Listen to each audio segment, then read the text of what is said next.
Patrios. Poios.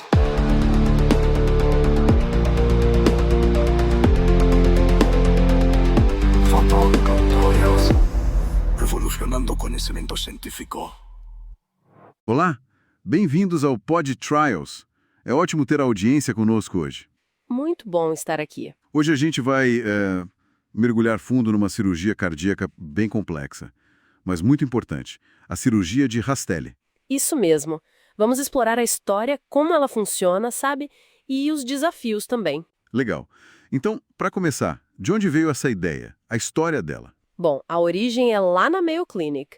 A ideia inicial foi do Giancarlo Rastelli. Mas a primeira vez que deu certo mesmo para a indicação mais famosa, que é a transposição das grandes artérias com CIV e estenose pulmonar. Ao TGA com CIV e EP, né? Exato. Essa foi em 1968, feita pelo Robert Wallace. Foi um passo, assim, fundamental para conseguir usar o ventrículo esquerdo, o VE, como a bomba principal para o corpo nesses casos. Interessante. E parece que o próprio Rastelli já estava pensando nessa linha, né? Usando condutos fora do coração antes disso. Sim, ele já tinha sua visão.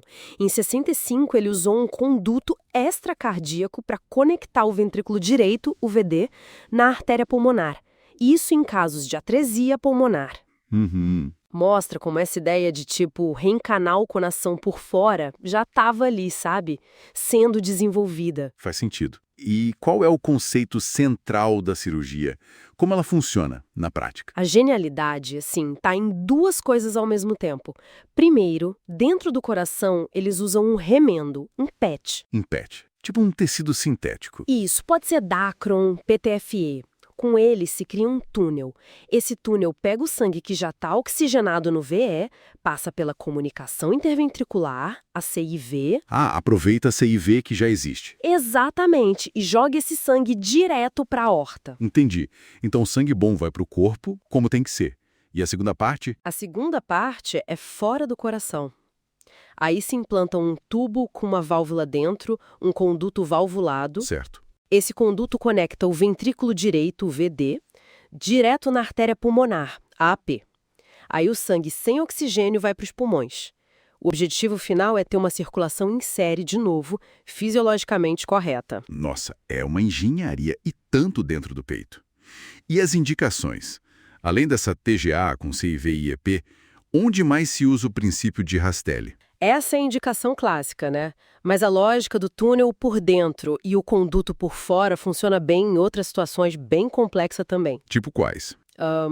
Alguns tipos de tronco arterial comum, atresia pulmonar com CIV, certas formas de ventrículo direito de dupla saída. Basicamente, quando a anatomia original não deixa fazer uma correção mais simples, sabe? Entendi. E a cirurgia em si como é? Imagino que precise de máquina coração-pulmão. Sim, totalmente. Precisa abrir o peito, a esternotomia mediana, e usar a circulação extracorpórea, a SEC. É ela que faz o trabalho do coração e pulmão enquanto a gente opera. Certo. Aí se faz o túnel, vê a aorta com o PET, passando pela CIV, a artéria pulmonar original, a nativa, é ligada ou cortada na base, e aí o conduto valvulado é costurado ligando uma abertura no VD até a artéria pulmonar. Você falou dos condutos. Parece que eles são a chave, mas ao mesmo tempo o grande desafio, né? Exatamente aí. É o calcanhar de Aquiles da técnica, pensando a longo prazo. Achar o conduto perfeito é, uma busca constante. E como foi essa busca? Começou com o quê? Começou com materiais sintéticos, tipo Dacron com válvulas de porco. Depois vieram os homoenxertos, que são artérias ou válvulas de doadores humanos. Parecia uma boa ideia, usar tecido humano. Parecia, mas todos tinham problemas. Calcificavam, ficavam estreitos, obstruíam, especialmente em crianças que estão crescendo, né? Complicado. E hoje em dia, o que se usa mais? Tem coisa melhor? Tem sim, tem avanços. Hoje se usam homoenxertos tratados para diminuir a rejeição, sabe? Criopreservados, descelularizados. Tem também pericárdio bovino, que é moldado em tubo, às vezes com um anel para dar suporte, e veias jugulares de boi tratadas, tipo o Contegra. Mas ainda não é o ideal. Nenhum é perfeito. A durabilidade ainda é limitada. Esse é o principal motivo para precisar reoperar, para trocar o conduto. Ele degenera, calcifica, obstrui ou simplesmente fica pequeno para o paciente. Isso leva direto para as complicações, imagino. A principal é essa do conduto falhar. Sem dúvida, é a mais comum. O conduto pode estreitar, que é estenose, ou começar a vazar, que é insuficiência, ou os dois. Tem um estudo que mostrou que 44% dos pacientes precisaram trocar o conduto. Quase metade. E metade desses 44% precisou trocar em só 7 anos depois da primeira cirurgia. É um número expressivo. Puxa, além do conduto tem outros riscos? Pode ter obstrução naquele túnel interno da saída do VE, mas hoje é menos comum, a técnica melhorou muito. Pode ficar uma CIV residual, um buraquinho que não fechou direito. E problemas elétricos, ritmo cardíaco. Também. Bloqueio atrioventricular pode acontecer, aí precisa de marca-passo. E arritmias mais tarde na vida adulta, que podem aumentar o risco de problemas sérios até morte súbita. É um cenário complexo mesmo. Mas é importante dizer que, apesar desses problemas tardios, o risco da cirurgia em si diminuiu muito, né? Ah, com certeza. A mortalidade logo depois da operação era alta lá no começo. Hoje, em centros com experiência, é menos de 5%. É um avanço enorme. Para a gente visualizar melhor, vamos ver uns casos clínicos, rapidinho. O primeiro seria o clássico, né? TGA, CIV, EP. Isso. Imagina um bebê que nasce roxinho, cianótico, precisa de uma cirurgia paliativa logo no início, talvez um shunt Blalock-Taussig. E aí, lá por 1 ano e meio, faz a correção de Rastelli. E nesse caso, a cirurgia resolve a fisiologia na hora. Resolve, mas a família já sabe, provavelmente vai precisar trocar esse conduto no futuro, talvez mais de uma vez durante a vida. Certo. E o segundo caso? Para ilustrar a aplicação mais ampla. Um bebê com tronco arterial comum tipo 2 é quando sai uma única artéria grandona do coração, misturando tudo. A cirurgia tipo Rastelli, nesse caso, O que ela faz? separa as artérias pulmonares desse tronco, fecha a CIV, direcionando o VE para o tronco, que vai virar a nova aorta, e aí, claro, implanta o conduto do VD para essas artérias pulmonares que foram separadas. Entendi. E de novo a questão do conduto volta. Volta. O acompanhamento a longo prazo vai focar muito na saúde desse conduto.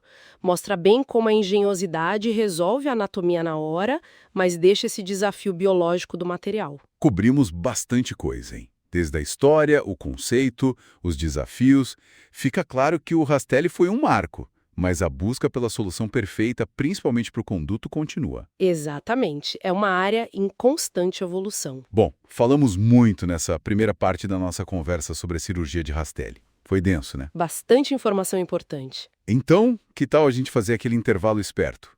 Para dar uma respirada e voltar com tudo na segunda parte. Combinado. Obrigado, turma. Por enquanto, voltamos já. Revolucionando o conhecimento científico.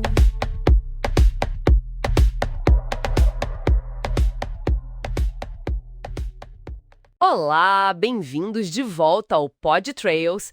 Que ótimo ter vocês aqui com a gente para mais essa revisão. Olá a todos. Bom, dando sequência à nossa conversa sobre a cirurgia de Rastelli, né? Aquela cirurgia super interessante. Exato. Hoje a ideia é fazer aquele bate-bola, um quiz rápido para a gente fixar os pontos mais importantes. Acho que ajuda bastante, né?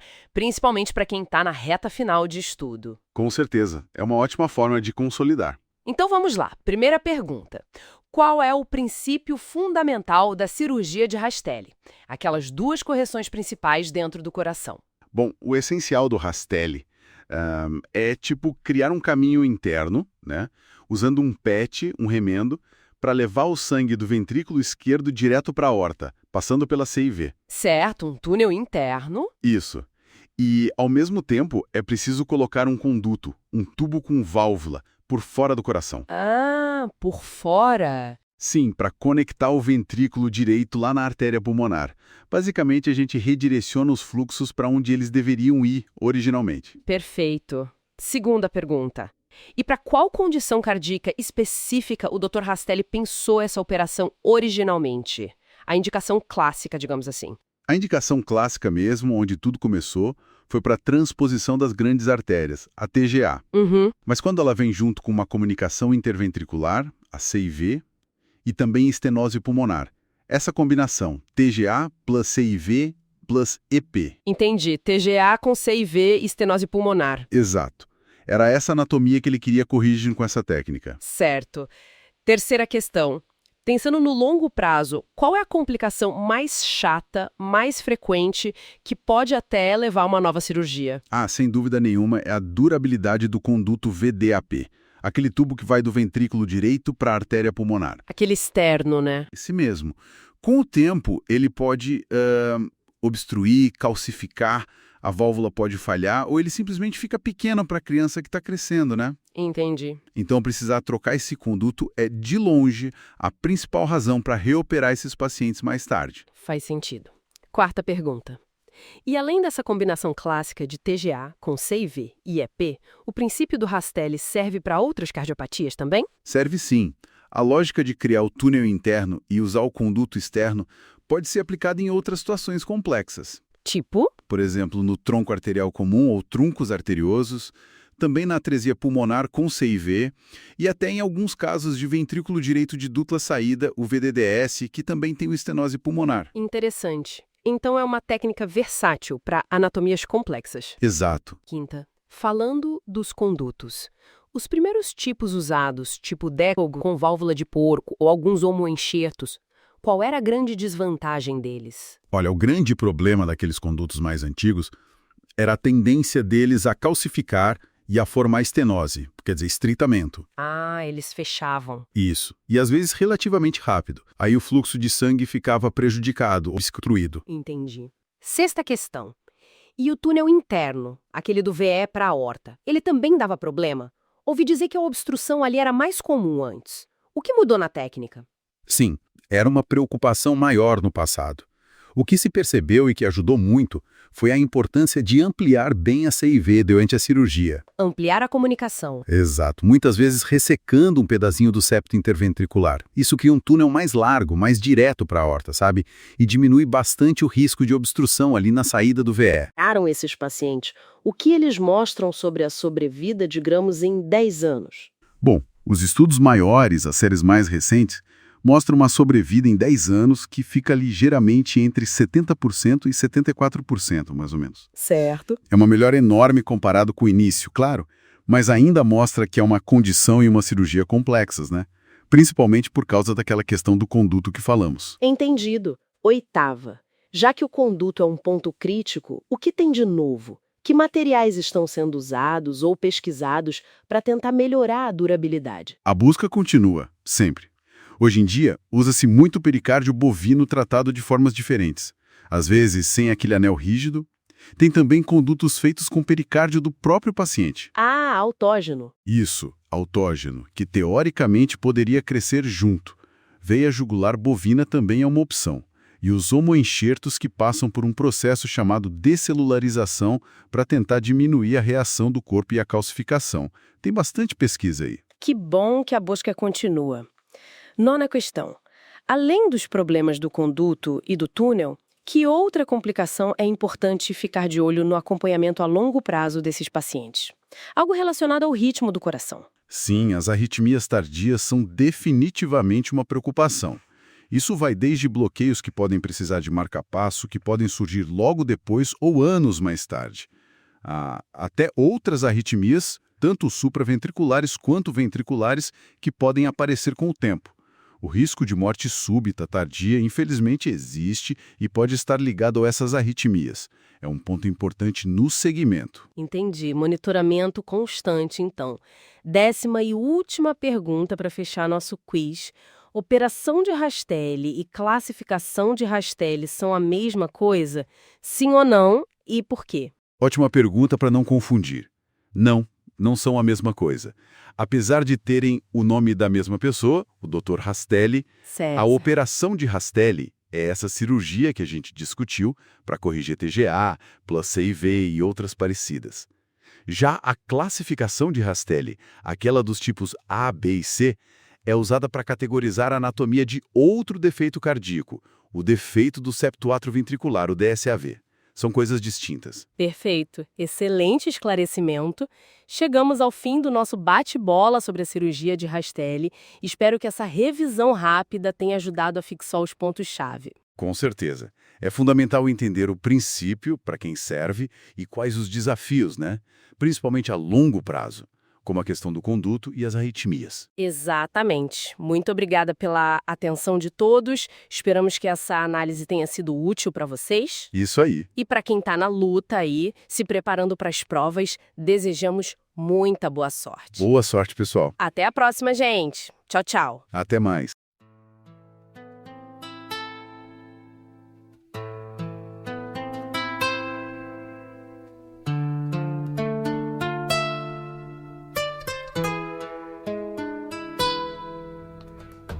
A neve misturada nas sortes abertas. Passei por estações tão minutos em busca de novas formas, mãos habilidosas, olhos atentos. Cada grão de areia um passo para frente. Células misteriosas, moléculas em dança. Microscópios revelam segredos ocultos da escuridão. Braços estendidos, mentes abertas. Conhecimento cresce como flores no verão. Pensamento tem parceria, inovação em equipe, projetos em movimento rumo ao futuro. Pesquisa chama que ilumina o caminho. Avanço científico, nossa missão.